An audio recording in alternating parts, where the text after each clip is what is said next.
desde Las Vegas, Nevada.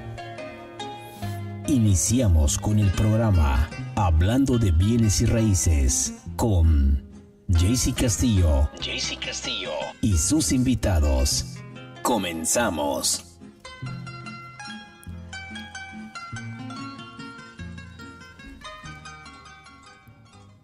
Good morning, Las Vegas. My name is JC Castillo. We are here live today, January 5th, for the first podcast of the year. We're sitting here at the Equity Title Studios again, and I have in my podcast studio a great group of women that have been phenomenal in the last couple of years with the real estate. So we're going to be talking today about what's happening in the real estate market, how's the new year coming along and everything. And we're going to go ahead and get started, and we're going to introduce my guests. So we're going to go ahead and start with Michelle Kubiack. Michelle, good morning. How are you? Thanks.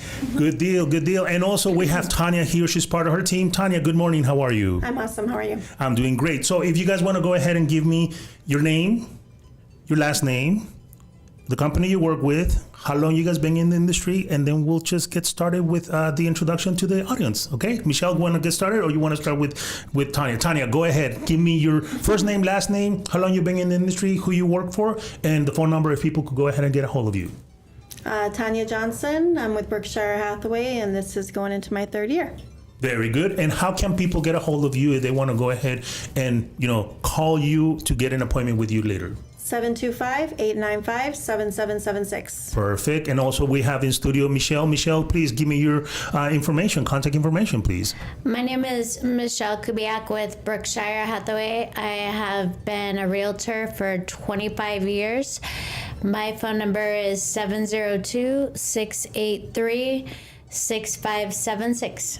Very good, very good. So we have 3 years in the industry and 25 years in the industry. And, a lot of people seem, or they think that the real estate industry really changes a lot. And I think this question goes for Michelle. In your last 25 years, I know we've seen a lot of things happen in real estate, but the basic of real estate, has it really changed at all, or still the very basic thing that needs to happen every day with people that want to buy houses? Things have changed, like paperwork has changed, systems have changed, computer systems have changed. Right. But what hasn't changed is providing customers with the best customer experience they could have. That is really, like, I tell anybody that knows me that I'm not in sales, I'm in customer service. And I love that. I really do love that because, one of the topics that we've been talking quite a bit is the lack of, everybody says, well, customer service is what really matters. But I believe that we have to go above and beyond, which is what you just said, is the customer experience, right? Mm-hmm. Why do people do business with you over and over again? And it's because you provide them a great service. Because like you said, the computer system changed, right? How do we write contracts has changed. Now we're listening to AI. AI is going to help us and everything. But AI is not going to go ahead and replace that customer service that you, after so many years of doing this, realize this is really what the secret sauce is taking care of the client at the end of the day, right? Yes, definitely. And staying in contact, staying top of mind. They get a client appreciation party every year, and then we deliver pies to our top clients every single Thanksgiving. So, it's really staying in contact, not just selling a house and then leaving and like you're never going to hear from me again. I don't believe in that. Right. That's how I operated my business at the very beginning, and I learned from it, Yeah, and that's really important because, having a newer agent like Tanya and being under Michelle in her team, being past that message down is really important, right? Because I know you've, again, right, brand new agent and everything, but I think you also understand that taking care of the client really is what's going to set up for the next deal. Isn't that correct? Yes, that's how they're going to remember you, and that's how you're going to get them to let other friends know how good you took care of them. So Right. So for you as a new real estate agent, and you're starting to, literally embark this crazy world of real estate, in the last 6 months in this 2025 year, and the year of 2025, in the last 6 months, we've seen the market really kind of shifted, right? A lot of people decided, hey, Christmas is coming, I'm going to shut down, but there was people out there that said, no, this is the perfect time to buy. For those people that kind of slowed down and everything, and now they're kind of start looking and saying, well, maybe I should jump into the bandwagon now. What have you seen in the last, 6 months that you could share with our audience and saying, look, this has kind of like been a little bit of a downfall for some people, but also the opportunities that have been showing out there, because a lot of sellers now, they're really motivated to sell, right? Yes, but by being motivated, they're offering closing costs, they're really a lot more willing to negotiate. So Right.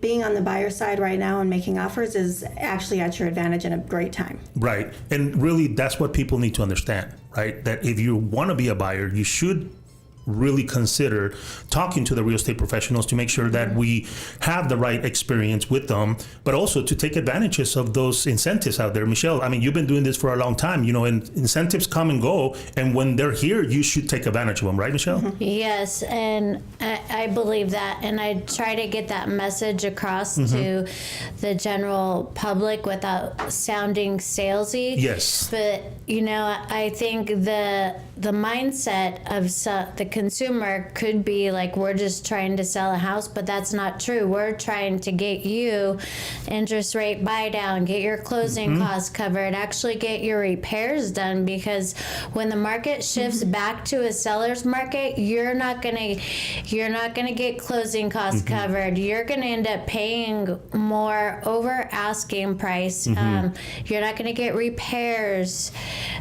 taken, done by the seller. You're going to end up having to do that all yourself. Then you're going to have multiple bids or multiple offers, and that's going to raise the price, and you're going to lose all the incentives. Okay, so I think that's phenomenal that you mentioned that, Tanya, because I was going to go that route next. Everybody right now, there's really very little competition for that one particular home that you're looking for, right? And of course, it depends on the price range. If you're looking for a $200,000 home, yes, there might be a little bit of competition. But if you're looking for a little bit higher price point, they might not be there. But when the entry rate drops a little bit more, then you're going to have a lot more buyers in the market. And then exactly what you just said and describe what you just described, it's going to happen. Now you're going to have to come out of pocket. And I don't think it registers with people that scenario that all of a sudden now you really have to put in cash on hand when you're submitting this offer. So talk to me a little bit about how people are not really coping that whole scenario, that if the interest rate drop, now all of a sudden there's a lot more buyers, You're going right? to get a lot less chance of getting the home that you want too. Right. Because with the multiple offers, you might not win the offer, and then or you might not be able to go as high, or somebody else might be able to take it. The different circumstances.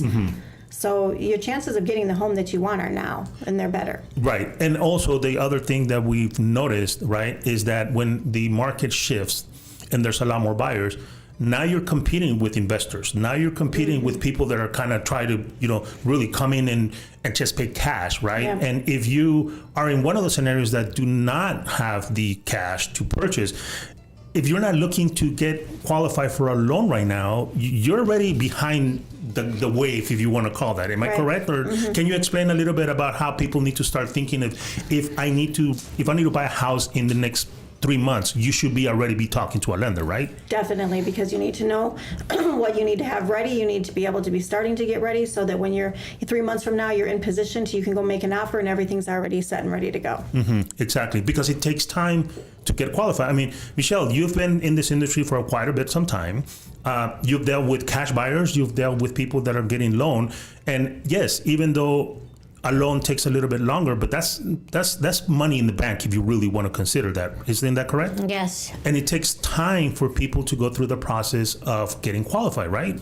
Yes, and I think if somebody, even if they're not ready with their down payment funds today, still get your loan approval done with your favorite lender, one of our lenders, and because you're going to be one step ahead of anybody else that comes in a month or two and starts doing their pre-approval. And we will have a spring market this year. We didn't quite have one last year, so if I mean, definitely get your pre-approval started. Yeah.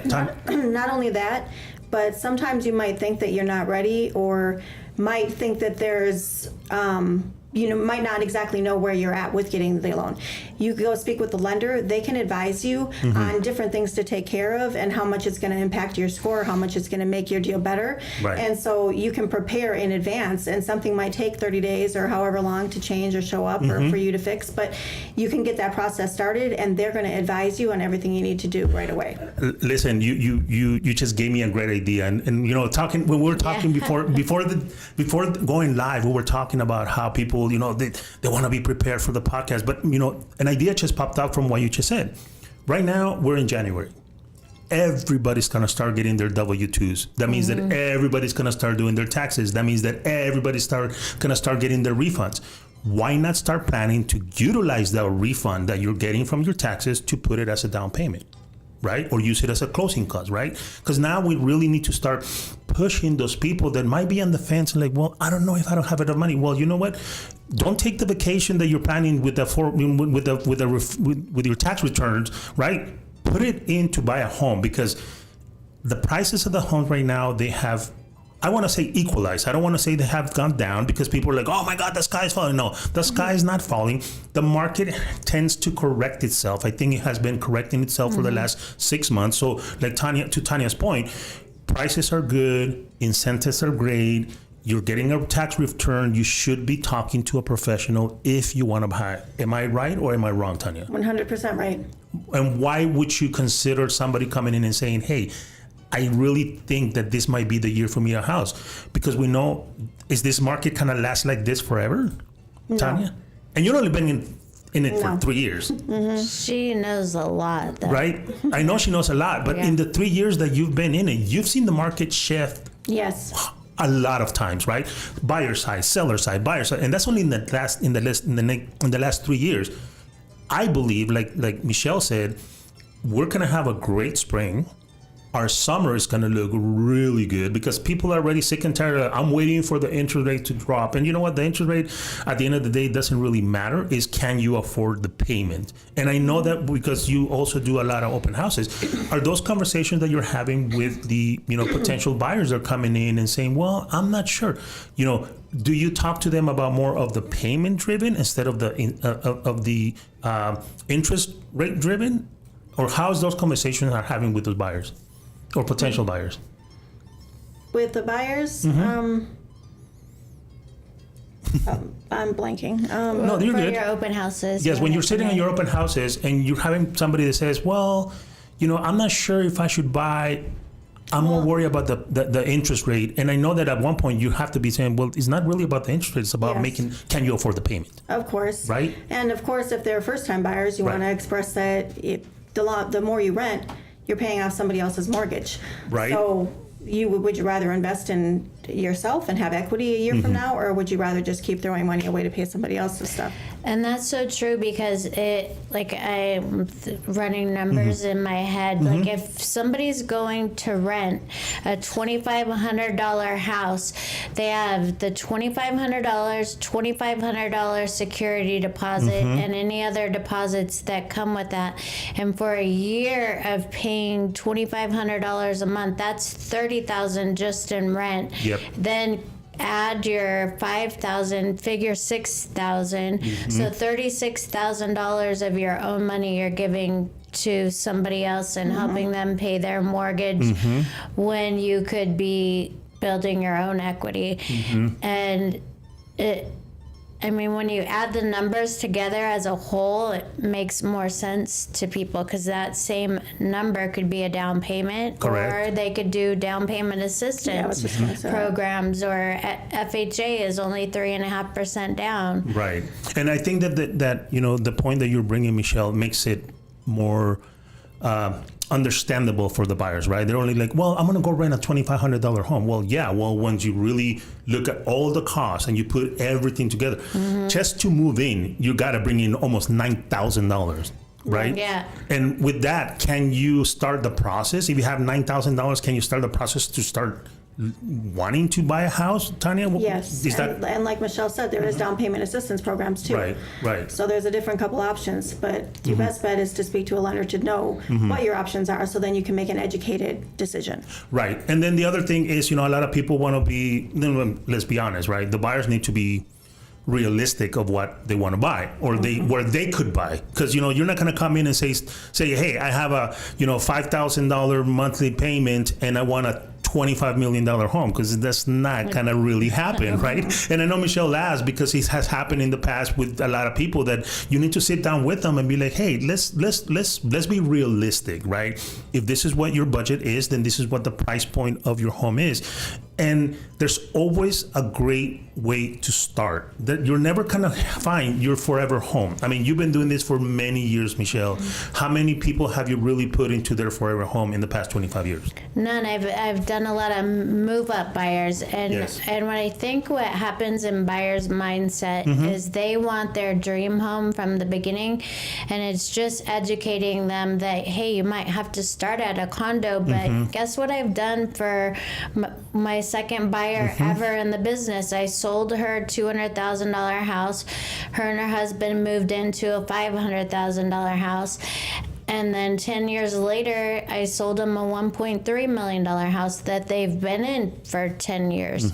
So that's why even if you have to start out with a condominium, you get your condominium, and then in 5 years, say, cash out and or rent that out, and then get your next bigger house. Yeah. So, and I think that's the right pathway of really owning real estate, right? You start small, and then you scale up. And I know that, Tanya, you have a lot of these conversations and you advise, because to me, I tell people, if you're talking to a real estate agent and they're not advising you of what the right steps should be, then maybe you should get a second opinion. But I know that you guys, because I work together with your team, that you guys are always advising them, right? If you have questions about lender, speak to a lender, right? Because obviously you want to make sure that you provide them all the information so then you can make the best decision. So when you have somebody that comes in and says, well, I don't know if I could afford this $400,000 home, do you often see yourself talking to people and saying, well, maybe we should start a little bit less? How is that conversation go? Because at some time, some people are like, no, they're like, no, I want to buy a house. But at the end of the day, you're buying a house. It's just a little bit smaller, but then you could scale up. Can you share with me that conversation, really kind of like where that aha moment for them becomes? Well, I think it is like Michelle was saying. Once you realize that you're spending how much in rent yearly, and you calculate how much you're paying off someone else's mortgage, and instead think about how fast that time flies. And if you spend 2 years in your own home and you're saving all that equity, and then you can turn around and sell and move up to more towards your dream home or closer to your goal. Right. It's all about elevation, but you either waste money paying off somebody else's mortgage, or you build towards your own future. Yeah, and it's sad to say it, but it's very true, right? People don't see it that way. They're like, oh, well, all I do is pay rent. Well, if you take that 5 years of rent that you've been paying, you could have really done a lot of great things with your equity. I truly believe that the reason why a lot of people do not or are scared to purchase real estate is because they don't understand the concept of building equity.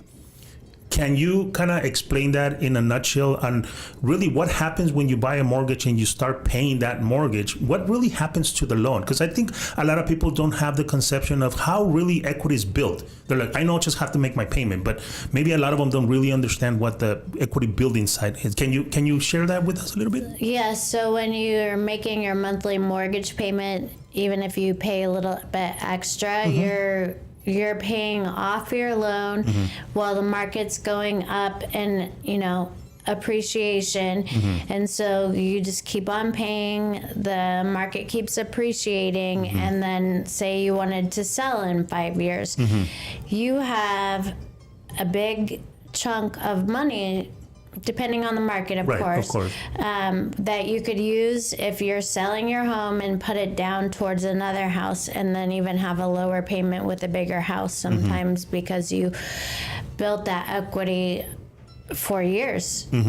So you're telling me, and I again, correct me if I'm wrong, but real estate is a long-term game. It's a long game, yes. Those days of, we're flipping every 6 months and we're making $100,000, they're long gone, right? Yeah, until it gets to seller's market again, you know? I mean, right now it's a balanced market, so...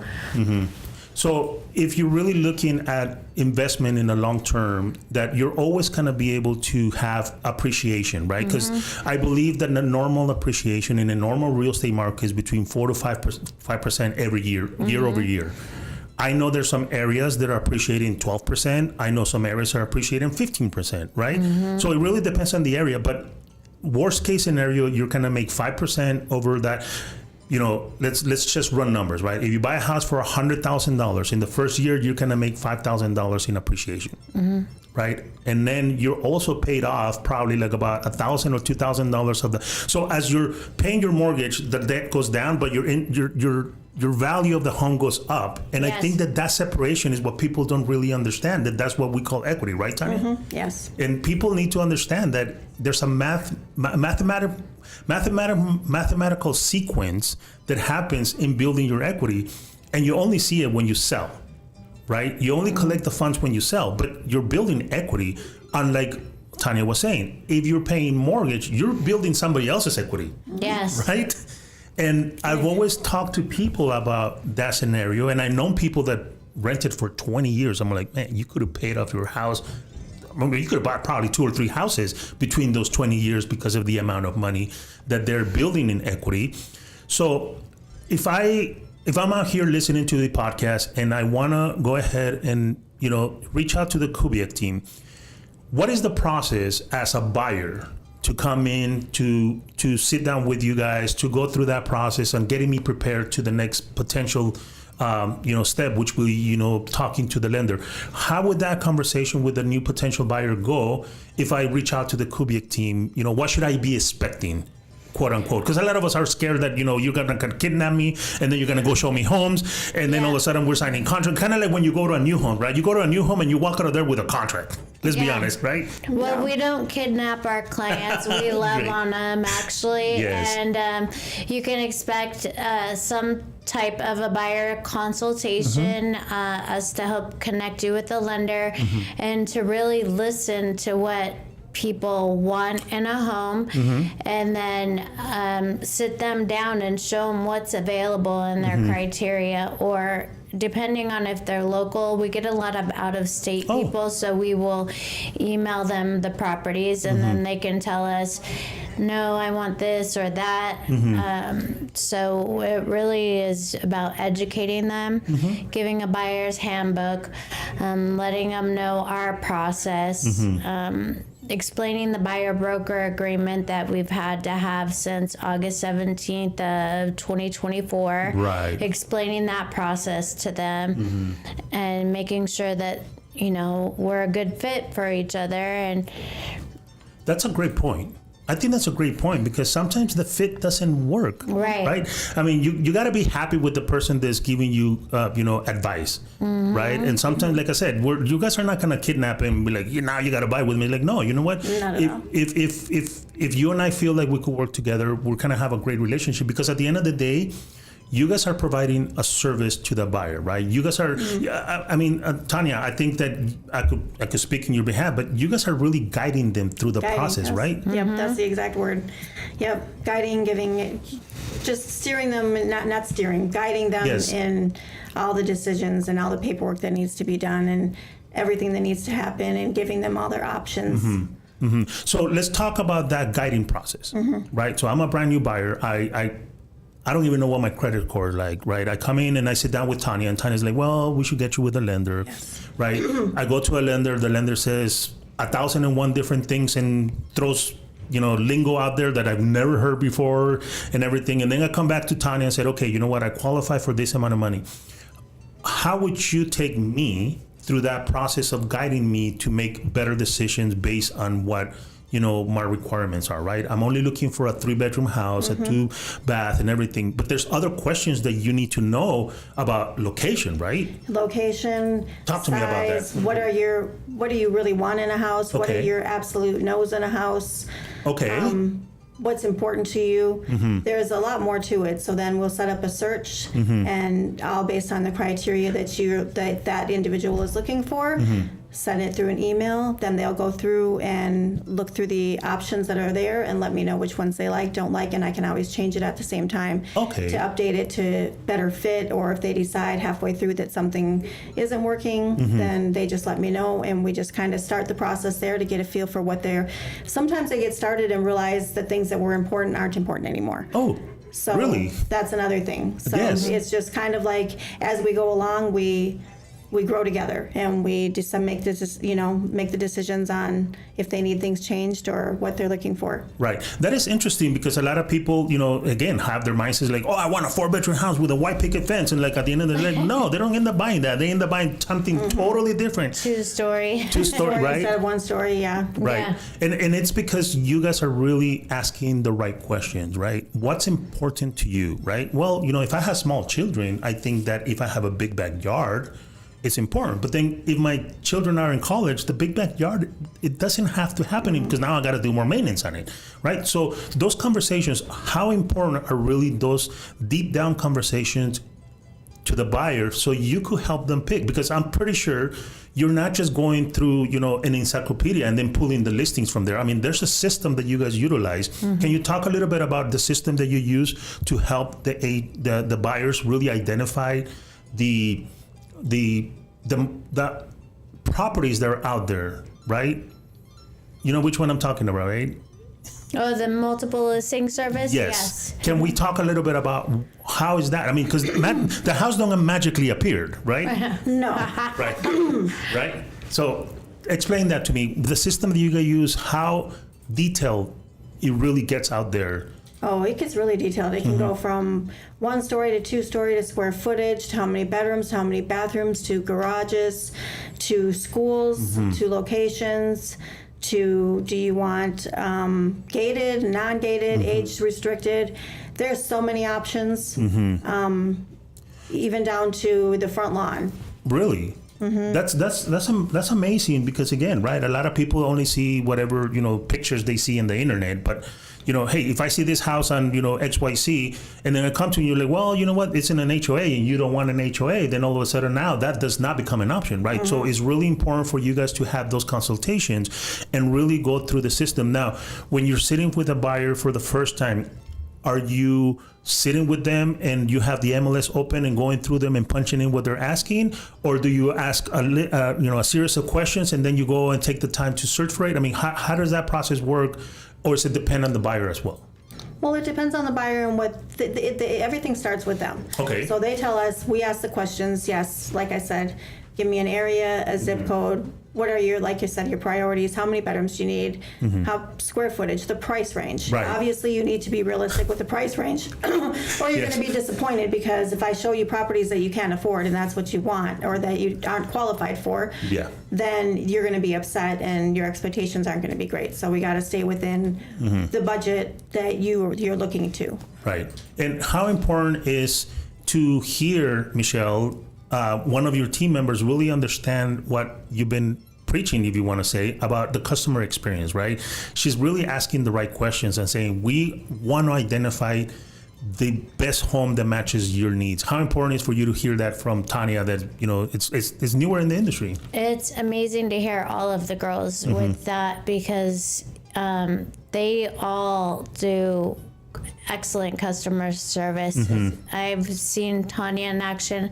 I've seen Renee and Penny in action. I mean, they just are over the top, all about the customer. Right. And I've been, when we were delivering pies, we delivered a pie to one of Tanya's clients, and her client was just so happy for everything she did for her. And so, I mean, it's good. I love watching it. That's more of a gift than watching her succeed than myself, you know? So and when they get excited about something, I'm crying because I'm so excited. That's like good. Seriously, and I'll tell them, I go, oh look, I'm starting to cry now. You know, Right. it's just a gift to watch. Right. You know, it really is. So, and that's phenomenal because again, right, you've been in the industry for so many years. You know, I don't know out of those how many years, how long you've been a solo agent, but being responsible of a team, it puts you on a totally different level because now you got to motivate them. Now you have to be, if you know, whatever the news is saying, like, the world is crumbling. You're like, no, you just got to grind out there. And I've seen you in action with your team in your meetings and everything. And I really appreciate that. So now let me ask Tanya. Tanya, having somebody as Michelle as your leader, how does that make you feel in the real estate industry, even though it's forever changing? Do you feel like you are, you know, in the right team and, you know, you could only definitely just continue to move forward because you see her as an example of what she's done in the last, you know, 20 years of her career? 100%. I wouldn't be where I am today if it wasn't for Michelle. That's awesome. And like literally, Right. I would not. When I started, you get your license and now you're like, okay, now what? You know, like Yes. I was classes and just kind of, I was existing. I wasn't learning. I wasn't progressing progressing. Once I got on love Michelle's team, from the minute I started on her team, I've done nothing but learn and progress. And she's there 24/7. Anytime I need anything, anytime I get Stuck. have any questions, get stuck, get frustrated, or even get a little like, you know, oh my gosh, overwhelmed. And she's there to put everything into perspective and guide me. So she's 100% been the best thing that's ever happened to me in this career. You know, I love that. And one of the things that you just said was I was just existing as a real estate agent and now I'm growing as a real. And I think that is huge because it takes sometimes a solo agent to realize, you know, 8 years into the career, man, I just been existing as a real estate agent, right? And I got to do things differently. I think that having that team concept of bouncing ideas of what each other and seeing what, you know, maybe Penny's doing, and maybe you're like, oh, I want to do that, or what Renee's doing, oh, I want to go ahead and, you know, implement that. It really makes you guys more powerful, and I think that that's why you guys are one of the teams that everybody goes to, because not only you guys provide great training for your agents. I mean, all the agents are, you know, really expertise on what, you know, it's being done in the current market, but also you guys have a team environment where you could come in and say, man, I just had this conversation with this buyer and, you know, I've never heard of this. And maybe somebody's like, oh, I've dealt with this before. How important is to be able to have that conversation with your teammates and saying, oh, we've solved this issue before, or this is an area we've never heard before. How important is to have that background or that, you know, support from your teammates as well, Tanya? Super important, because that happens all the time. Every deal is different. So things come up all the time, no matter how long you've been in real estate. They tell me even when they've been in real estate for 20 years, they always say there's still things that come up. So, Yes. I mean, me being new, I'm always in a panic, like, oh my gosh, this, you know, and then they're like, oh, you know, get used to it. That's never going to change, because Yes. every deal is different. Things are going to come up and you're just not going to know. But when you have a group of people, yes, the chances of them being able to guide you and tell you, yes, I've been through this and I've experienced this before, and here, don't worry, just do this, you know, Right. or this is how you handle that. Very cool. And I know that when we were talking, Michelle's like, oh, over 20 years, how many transactions you've seen that are like potentially going sideways, and all of a sudden, you know, you speak to somebody and then the problem or the situation gets resolved, Michelle, over the past 20 years? Yeah, and that's something that, like quite a few actually, and that's something that we've been working on as a team, is where you hang it up and know that it's going to work itself out the next day, because we put our heart and soul into our business and we lose sleep over it. So all of us have been like, okay, don't take it to bed. Don't, you know, I mean, so you do have those that end up sideways, and it has been a challenging market the last 3 years, and that's when most of the challenges have came up in the last 3 years, and because sellers' houses are sitting on the market longer, and they're thinking it's us, but it's, you know, like our coach says, just say, you know, my name's Michelle, I'm Michelle. I'm not the market. I'm here to help you. And, you know, that's all we are trying to do is help people. I mean, because it doesn't benefit us to have their house sit on the market either, you know? Right. And so, I mean, I'd say the last 3 years has been the most challenging. And, like, hats off to, you know, the people that are newer in the business, because like I tell the girls all the time, you guys are the real MVPs because you stuck it out when other people would have been bailing and going getting a job at Starbucks. Right. You know, it's just because it's been tough, but you know, they've been pouring into their business and trying to build, and when the market takes off, they're going to be ready and they're going to be killing it because they've put in the work when everybody else was snoozing, you know? Yeah, 100% agree with you, Michelle. And one of the things that, you know, of your comment that you mentioned was even Michelle Kubiack, after 20 plus years in the industry, you still have a coach, Yeah, right? And I think one of the most important thing in real estate in our industry is that you have to be coachable at any age, because like you said, the market changes and sometimes you're scratching your head like, wait, last week it wasn't like this, and all of a sudden you're like, oh man, what's going on? But if you have somebody else guiding you and saying, hey, this is just part of it, and you know what the comment that you said is, you know, the newer agents that really stuck to it, like, you know, like Tanya here, it makes them realize that when the market shifts and it becomes an easy market, you're gonna be scratching your head like, wow, I'm doing great, but it's because all the work you're doing now. Isn't that correct, Michelle? Yes, and you know what I find also, and this came up, is like we're always looking for other agents to join our team, and I've interviewed quite a few in the last 3 months, but everybody just comes to a team wanting instant leads. Yes. And I said, our team is different, like, and I'm 100% transparent. I say, I'm here to help you grow and get like top notch, and leads do follow. I mean, because I work in 2 states, so I'm able to, like, you know, hey, I'm not there, Tanya's gonna help you, or Renee's gonna help you, or Penny's gonna help you. But the goal is to teach them how to build their own businesses, and of course they're gonna get things from me. I mean, they've, you know, it's not like tons, and but like that's the thing with agents when the market shifts. If you go in looking for a team for leads, then how are you going to know how to grow your business when you leave that team? You're just going to have that cycle of going to the next team that has leads and not liking it, and then doing it again, instead of learning how to seriously grow your own business. Because before I started a team, I was on a team. I was on a team. I had a team. Market crashed. I dissolved the team, and then built 3 years ago again because I knew I was going to be dual licensed.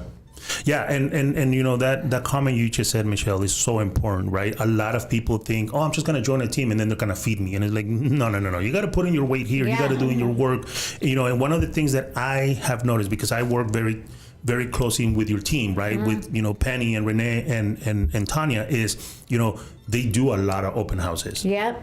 You know, talk to me, Tanya, about the preparation and what you have learned about, you know, doing open house over and over again. Because this is something that real estate school doesn't teach you. Real estate school, let's be honest, they teach you how not to get sued. They teach you how to fill out the paperwork. They scare the crap out of you, right? Of don't say this, don't say that, don't, you know, but they really don't teach you what the actual process is, what the system They don't is. teach any of it. No, right? And then you have to come in and try to figure it out, right? So, you know, by you working with Michelle and being able to understand what her, you know, success has been in the past years, but also you doing your own thing, you know, how important is for you to really identify how open houses has helped you also in your industry or in your business? Open houses are amazing. Right? My very first deal came from an open house. Oh, talk to me about that. So, you've talked about open houses in general, just my first deal? Or No, let's talk about how, you know, you did your open house and how the first deal came out. Because a lot of people are like, you know, open houses, oh my God, I see the agent there sitting all the time. And well, just preparing for an open house, you door knock the neighborhood, you invite them say early before the open house actually starts. Say, I'm just inviting the neighbors in before. That way you get to meet and introduce yourself and show what kind of agent you are to the neighbors. So if you come across anybody else, they're going to say that you're going out of your way to hold the open house and to introduce yourself. And if they need any help, then great. And you get to meet and talk to people and the neighbors before the open house starts. Right. Then you have the open house and everybody that's potentially, you get serious people that are coming, you get some people that are just looking. Right. And either way, it's great because it's all about conversations, connections, and being a value to them when they walk in and having those conversations and connecting with them. So they might not even be serious now, but they might be thinking about looking 6 months from now and remember you and reach out to you then. So open houses are definitely amazing. Definitely worth it. My very first deal, like I said, came out of an open house. They came in looking at a house. That one didn't work out, but they ended up becoming my clients, and now I've actually literally gotten 3 deals out of it. So Nice. Yeah. Very cool. out of my very first one. And that's important because, again, I believe that, doing a successful open house, because, let's be honest, anybody could do an open house. I know agents that call me and they're like, hey, I'm doing an open house. When is it? It's tomorrow. I'm like, well, I don't think you're prepared correctly. No. Right? I know that you guys have a process to do the open houses. Michelle, you want to talk about how you guys figure out what the actual process of getting prepared for an open house goes? Yeah, so in 2013, I took a class for high impact open houses, and I pass, information share all the time, is a week ahead of time, or at least Monday of the week if the open house is on Friday, Saturday. Sometimes a house will sell and we'll have to fumble and get a different house. At least 5 days of pre-marketing, we create a Facebook event, and then door knock or cold call around there, and then of course go for the open house. And open houses aren't just for buyers, they're for sellers. I've gotten listings from open houses because neighbors that don't have an agent will come in and say, hey, I need to sell my house. And, we all bring our laptops with us to our open houses. So, and we have the hotspot on the phone so we can hook up to our computer. So if somebody comes in and goes, oh, I don't like this house. Well, what do you like? And then look. So open houses is not a mundane activity that you guys do. You guys actually take it as part of your job, right? Yes. Yeah. It becomes your nature. Like, you know what? We have to do open houses because not only that, we're, especially if it's your listing, right? You're showing your seller that you're putting in effort to try to sell their home, even what the market is doing. But also there is a science of what you guys do during the open house. And obviously, like Tanya said, she's been successful to pick up clients from there. My question to either of you guys is, when you guys are preparing for the open house and it's your very first open house, how scared were you?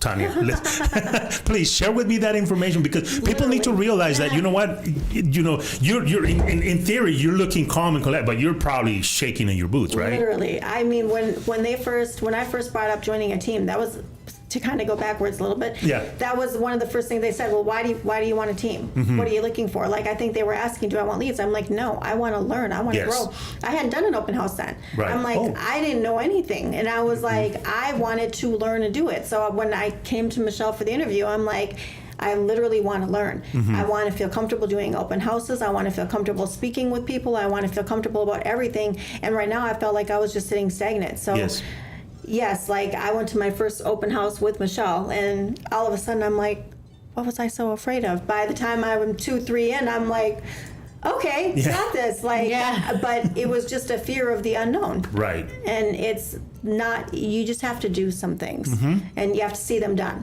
Yes. And once you see them done correctly and then you do them, you get over the fear, and that's just, it's all about growing. Yes, and I think that being part of a successful team, it gives you the confidence to try to mimic the success of the team leader, right? Because again, like Michelle said, a lot of teams, they show up and all they want is leads. You provide this lead, and if they don't know what to do with the leads, then the lead is kind of just fall through the cracks. And we've all seen it. I've been in the industry for a while too, and we've all seen it where, it doesn't work. But having somebody like you, they're like, no, I don't want you just to give me leads. I want to know how to create my own leads. I want to know what the process is once I have the lead. It speaks volumes of how Michelle's been able to share her experience with you guys, to literally give you the confidence and feel prepared that, you know what, I could do this by myself. And I know that you guys do. I mean, I get literally an email from Glenda, at least once a week. It's like, hey, Tania's having an open house. Penny's having an open. I mean, you guys are constantly having open houses. And I think that it is very important for the people to understand that are watching us, that these are agents that are in it to be your advisor. They're in it because they want to talk to people every day. I mean, there's open houses that you get 20 people. There's open houses that you get 2 people. But you're going to talk to them exactly the same way if they were a $5 million listing or a $500,000 property, right, Tania? Yeah. Yep. And sometimes having one person there is just as valuable as having 10. Exactly. So they might need the more time and attention from you as well. So either way. Yes. And we just bring work with us. And so it's never a wasted open house, even if nobody comes, because we sit there and work on marketing and so forth. Like it takes me 5 trips to my car to bring all my work in with me. And I sit there and do expired listing letters and handwritten notes and whatever I can, because it's like, the open house is actually our office, whether somebody comes or not. I'd rather sit in an open house than the actual office, because then you double your chances. You're sitting there getting your work done, and then you're doing an open house and letting people in. So in other words, is that you're utilizing the time that you have there at the open house. If you're busy, then you're busy at the open house. But if you're not, then you're literally optimizing the time to be proactive on the rest of your marketing. And I got to tell you guys, whoever's watching us out there, you guys need to follow these girls in social media. You do. Your Halloween social media post was phenomenal. Was awesome. So, if you guys don't follow them in social media, do you guys mind sharing your social media so people could start following you guys, please? Sure. You go first. Tania. It's just Tania Johnson with the Kubiack Group. Tania Johnson. And then mine's Michelle Kubiack, Las Vegas Realtor. Very good. And I'll tell you something. I don't seem to be able to hear your location. Oh, no. Oh, yeah. Serious talking. I tell you something. Social media has been such a great impact for a lot of people. I know a lot of people, they're like, no, I don't want to do social media.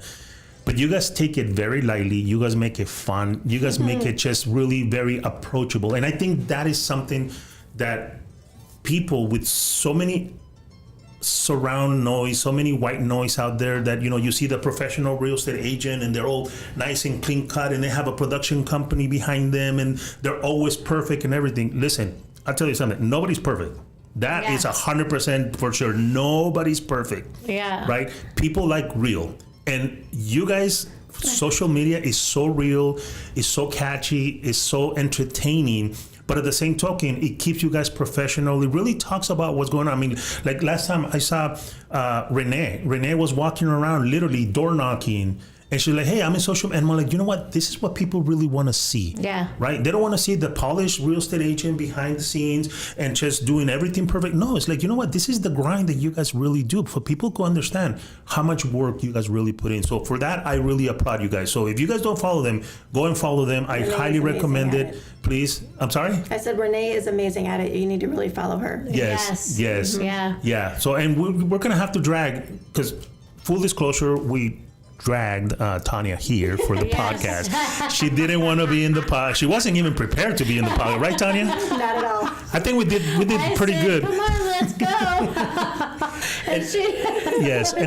Yes. So Renee, Penny, you guys are next. Just to let you guys know, right? Yes. But I really do believe that people want to see real. They don't want to see scripted. They don't want to see prepared. I always tell people that follow my podcast, I'm like, look, we're not podcast professional, but we are real estate professionals, right? We will be talking about what the real estate market is doing. I mean, we are what we are. We look how we look, so the people that have all the filters and all that professionalism and everything, you know what? They're not perfect. Trust me, they work very hard to make seem like they are out there well put together, but they're really not, right? And then Penny, she's a famous in the UK for performer. So, like, talk about not your basic social media. There was one time we did Elvis I remember. on stilts because Penny has all these costumes, and when the Wizard of Oz came out of the Sphere, we did Wizard of Oz for Halloween, and because And why those not? costumes too, yeah. Yes. Yep. So again, right? You want to connect with people that see you guys be real. You know what? Yes, the real estate professional, but also we like to have fun. Oh, a lot of fun. Right. So like to make it fun and laugh. Yeah. Yeah. Yeah. Well, I mean, again, right? You don't want to have the real estate professional that's always looking serious and everything, and you're going and show houses, and they're putting a performance to show the house. It's like, no, you guys are keeping it real. You guys are like, nah, this is what we do, right? But really, at the end of the day, people connect with people that are real. And I really love you guys' social media. I really recommend everybody to connect with them social media or give them a call if you're interested. 2026 is the year that you should be buying. Am I wrong or am I right? Right? The interest rates, we know that they're getting better. You don't want to wait till it gets really good, because then all of a sudden you're going to have 1,001 competitors. So be strategic on what you want to do for your real estate purchase this year. Start talking to the professionals. Start reaching out to them. Start setting up a plan. Like I said, it's not like Michelle and Tanya are gonna go ahead and say, hey, come and visit me, and then tomorrow we're writing a contract. No. You guys want to consult them. You guys want to give them information. You guys want to make sure that they really feel like you guys are guiding them for the major purchase of their life, isn't it? Yes, I spoke with someone just literally 2 days ago who called me saying they were looking for a rental, but they're open to buying. Nice. So we had that whole conversation and gave them a phone number for the lender, told them to have the conversation so that at least they can make an educated decision before. Yes. We don't want to walk into a rental because they think they don't qualify and have them waste another year's time when they could be building their own equity and be in their own home. So I said, even if you find out that it's not the right time, the lender's going to guide you into doing everything and making all the steps that you need to get done over the next year, so that come next year at the same time you will be ready. Correct. So it's definitely the most valuable thing to do right now is to talk to the professionals and get the right advice. And it's easier, it seems like, to qualify for a home loan than it is for a rental sometimes, because you have to have 3 times the amount of rent in income. You're limited to probably 2 dogs. If you're a dog lover, you can have as many dogs as Clark County will let you at your own property. So I'm like, give me 5. No. Yes, you're right. But there are restrictions and limitations in the rent, right? I mean, it's just you limit yourself with not asking the questions, I believe. Right? And sometimes we as human beings, we auto disqualify ourselves because maybe I had one late payment 12, 15 years ago, and that's holding you back. Like, lenders are very specific on what they're looking for. So if you are, and I think that's a great point, Tanya, if you're looking to rent, you should also look to see if you qualify. If you don't qualify, at least you know you're going to be able to rent. Yeah. But if you think you're going to rent and then you qualify for a home, your whole life is just about to change. Isn't that true? 100%. Right? So you're definitely looking to have those options out there. Well, ladies, like I said, you're not going to believe this, but the hour is gone. Wow. All right. Good job. Yes, Good job. I told you it flies by. So I really appreciate you guys taking the time. Tanya, I know you were really not, happy to be here, but I think you did phenomenal. I think we're open. I don't know, Michelle, what do you think? We should be, setting up for any future, updated episodes. So like that we have and meet the rest of the team. But I think it's important for people to understand that there are valuable agents out there. They're professional. They're willing to sit down and take the time to educate you. And I think that's the key word, right? We want to educate. The potential buyers and the sellers as well, because the sellers need to be educated on what the current market is doing. I mean, the market has changed for the sellers. It's not a buyer's market. It's not a seller's market. But you need to understand really what type of market it is if you want to sell your home. So like that, you could sell it quickly and with a professional. So with that being said, again, Tanya, thank you so much. You want to give me your name, how people could get a hold of you? I would really appreciate that, please. Tanya Johnson. My phone number is 725-895-7776. Perfect. And Michelle, please. Michelle Kubiack, 702-683-6576. Thanks Perfect. for having us. No, thank you, ladies. And Thank you. again, before we go, Michelle, you talked about that you are a dual state agent. Where else do you have your license before we move on? Arizona. Okay. I am Sedona, Arizona, and the surrounding areas, all the way up to Kingman, to Phoenix if somebody needs help. So all over Arizona, we have one multiple listing service, so nice. we can sell anywhere. I just prefer to keep it in certain areas, but we'll definitely help anybody in any of those towns. Very good. So I think for the next episode, we could talk about the difference and the similarities of what Arizona market is and what Las Vegas market is. Are you okay with that? Yeah, definitely. Very good. Okay. Audience, you already heard us. You're already committed for the next episode, so we'll hold you up to that. Ladies, again, I want to thank you from the bottom of my heart. I really appreciate you guys spending this time. Hey, my name is JC Castillo. You could go ahead and get a hold of me outside of the podcast at 702-416-4302, 702-416-4302. Mr. Buyer, Mr. Seller, Mrs. Buyer, Mrs. Seller, you guys know that you guys have the choice to choose your title company. So if you want to go ahead and have Equity Title close your deal, we would love to go ahead and do that for you. Again, thank you guys very much. Please make sure you guys stay tuned for the next podcast, and we'll be here on the air bringing you more information of what's happening in Las Vegas with our real estate market. And in the next episode, Michelle's going to be sharing a little bit about what's happening in the Arizona market as well, because we do have people that want to, purchase over there as well. So ladies, again, thank you so much for, being here with me, and we'll see each other next time when we go live on the podcast. All right. We'll see you at the next episode. Thank you.